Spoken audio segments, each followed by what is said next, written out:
menjatuhkan sanksi pemberhentian dari jabatan Ketua Mahkamah Konstitusi kepada hakim terlapor.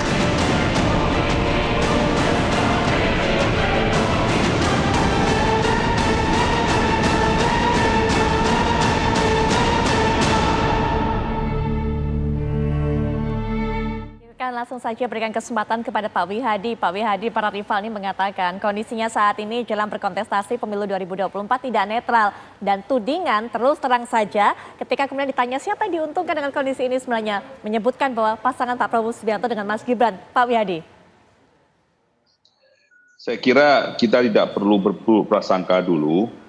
Karena permasalahan daripada netral atau tidak netral kita sudah pasti tahu bahwa Pak Jokowi sendiri sudah pernah menyatakan bahwa beliau akan netral dan tentunya kenetralan ini adalah kita bisa buktikan nanti pada saat Februari 2024 yang dimana pemilu itu dilaksanakan. Jadi saya kira ini adalah merupakan satu hal yang kita ke depannya saya katakan bahwa kita menginginkan adanya pemilu yang riang gembira, yang beradu program, tanpa kita politik campaign, tanpa kita juga melakukan provokasi. Saya kira semuanya rakyatlah yang bisa memilih nanti siapa yang terbaik daripada ketiga capres ini. Jadi saya kira kita semuanya di sini sudah cukup dewasa dalam berdemokrasi dan kita sudah beberapa kali mengalami pemilu dan saya kira kita melihat kedewasaan daripada masyarakat itu nanti dalam memilih saya kira sudah teruji. Jadi dari sini saya kira kita semuanya berpikir positif bahwa kita akan melakukan pemilu ini dengan sportif dan akan tidak ada satu yang kita mengatakan netral atau tidak netral, tetapi semuanya kita menjalankan apa yang harus kita lakukan dalam menjalankan program-program untuk menuju kepada pemilu 2024 nanti. Baik, Kang Ujang, kalau Pak Jokowi memang sudah menjanjikan instruksi semua kepada bawahan bahwa ada jaminan netralitas. Tapi kemudian kalau kata Pak Nusirwan tadi, ini kondisinya nggak netral. Bagaimana kemudian pengaruhnya? Ya ada dua sisi yang saya bisa baca. Pertama, Pak Jokowi sebagai pribadi ayah. Sebagai individu ya, sebagai personal, ya tentu akan mendukung anaknya. Itu biasa. Saya misalkan menemukan ada anggota DPR gitu ketika kunjungan ke luar negeri, tahu-tahu anaknya sakit gitu. Itu ya pulang, ya menggendong anaknya di rumah sakit, menginap gitu. Artinya kecintaan kepada anaknya itu wajar secara psikologis. Tetapi memang kalau sebagai presiden, sebagai simbol negara, sebagai kepala negara dan kepala pemerintahan harus di tengah, harus netral, kepentingannya kepentingan bangsa dan negara, bukan kepentingan dukung-mendukung. Nah artinya ini Pak Jokowi harus paham betul di sini dan saya meyakini Pak Jokowi tahu dan posisinya harus seperti apa. Ketika menjadi ayah ya pasti tidak netral, tetapi sebagai presiden harus netral. Oleh karena itu ini menjadi legasi Pak Jokowi, pemilu yang misalkan aman, tertib, yang katakanlah jujur ya, lalu juga netralitas terjaga, itu akan menjadi legasi Pak Jokowi ke depan. Ketika sudah tidak menjadi presiden lagi bahwa Pak Jokowi akan dikenang sebagai presiden yang mampu menyelenggarakan pemilu dengan baik. Tetapi kalau terjadi cacat ya misalkan tidak netral, ini akan menjadi sebaliknya begitu, akan menjadi membangun persepsi negatif di mata publik. Oleh karena itu ya Pak Jokowi tidak akan gegabah dalam konteks soal netralitas ini. Baik, Pak Wihadi sudah mengatakan loh Pak Nusirwan bahwa ini netral kok. Kang Ujang juga sudah mengatakan tadi bagaimana dua sisi dari Pak Jokowi. Kemudian Pak Nusirwan tadi mengatakan bahwa tidak netral. Sekhawatir apa sebenarnya Pak? Apa yang membuat Bapak masih khawatir? Kami sudah mengalami di 1, 2, 3 lokasi di mana kondisi itu setelah kalimat netral itu disampaikan secara umum ya. Dan tentu benar apa yang disampaikan Pak Jokowi menjaga netralitas. Tapi tentu ini kan soal netral ini Kang Ujang, Pak Wid, itu nanti pada implementasinya ya, pada struktur yang terkait dengan pemilu tersebut. Ada dari sektor keamanan, dari sektor penyelenggara pemilu dan sebagainya. Kalimatnya sangat bagus sekali netralitas. Nah, saya setuju nanti kita lihat saja perjalanannya Pak Wid, tidak menunggu nanti 14 Februari. Prosesnya itu berlangsung mulai hari ini sampai nanti 14 Februari. Apa yang sudah dirasakan, Pak? Halo? Hari ini apa yang sudah dirasakan sebagai bukti bahwa tidak Yang netralnya dirasakan itu? kami itu Pak Jokowi itu ke Bali saja semua baliho kita dicopotin.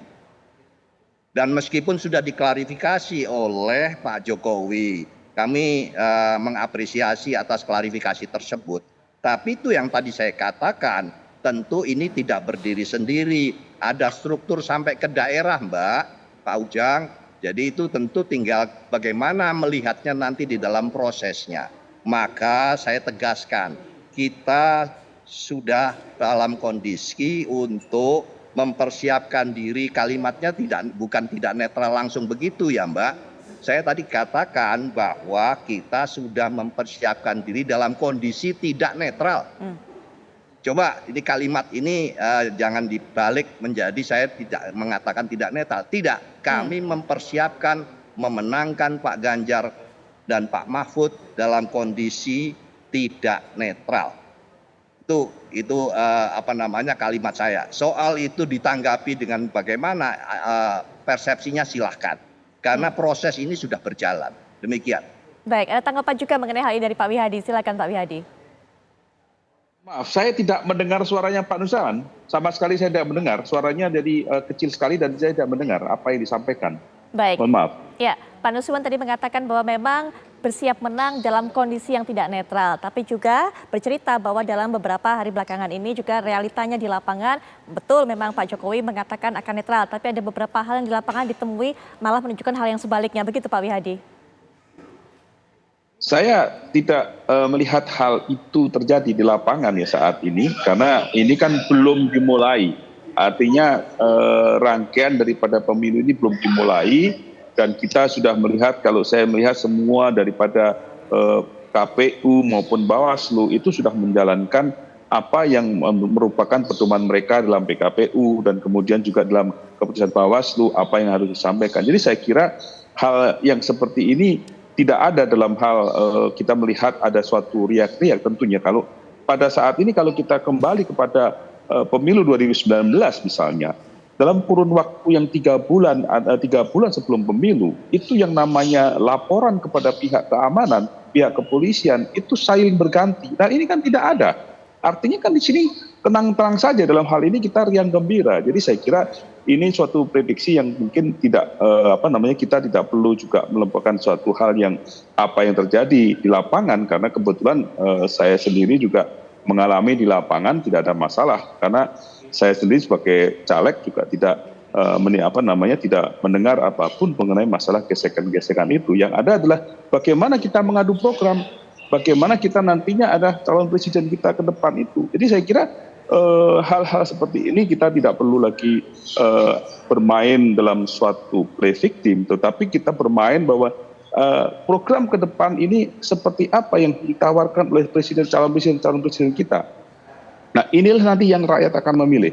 Jadi saya kira ini adalah sesuatu hal yang kembali lagi kalau mengutip apa yang disampaikan oleh Pak Jokowi, ini banyak drakornya begitu kan. Jadi saya kira hal seperti ini tidak perlu kita besar-besarkan. Jadi saya kira ayo kita sambut pemilu ini dengan riang gembira dan kita adu program, biarkan rakyat memilih siapa nanti calon presidennya yang akan terpilih di 2024 sampai dengan 2029. Saya kira itu sesuatu hal yang ajakan untuk kita semuanya bahwa kita berpikir positif dan kita riang gembira untuk menyambut pemilu ini.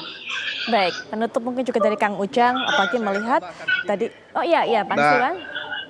Ya, silakan. Tentu Pak Wid tidak merasakan karena bagian yang tentu akan menikmati proses tersebut ya.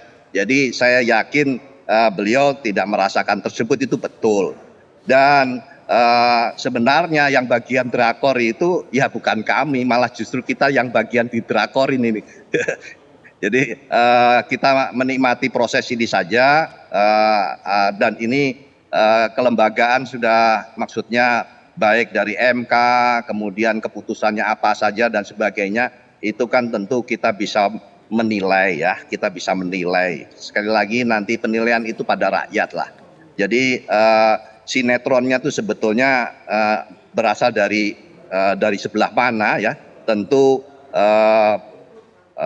yang drakor tadi, karena saya menanggapi dengan kalimatnya drakornya Pak Wid itu tadi, kita bagian yang kena itu ya, sebetulnya bukan yang bukan bagian yang membuat drakor.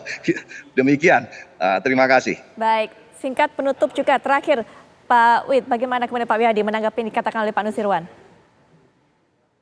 Ini adalah bukan suatu proses yang bagaimana ada keberpihakan, tapi proses ini adalah bagaimana generasi muda yang mereka menginginkan adanya keterbukaan di dalam masalah demokrasi ini untuk bisa menjadi pemimpin. Dan saya kira ini semuanya adalah merupakan sesuatu hal yang legal, secara legal, dan tidak ada sesuatu yang dalam hal ini netral atau tidak netral. Tapi baiklah, kita melihat dari sini. Kedepannya adalah kita tidaklah perlu lagi kita play victim bahwa netral atau tidak netral, tetapi kita lihat satu hal yang saya sampaikan tadi, bahwa mungkin Kang Ujang juga ingat bagaimana peristiwa pemilu 2019, bahwa 3 bulan sebelum pemilu itu bagaimana yang namanya pihak kepolisian itu menangani, saling lapor, saling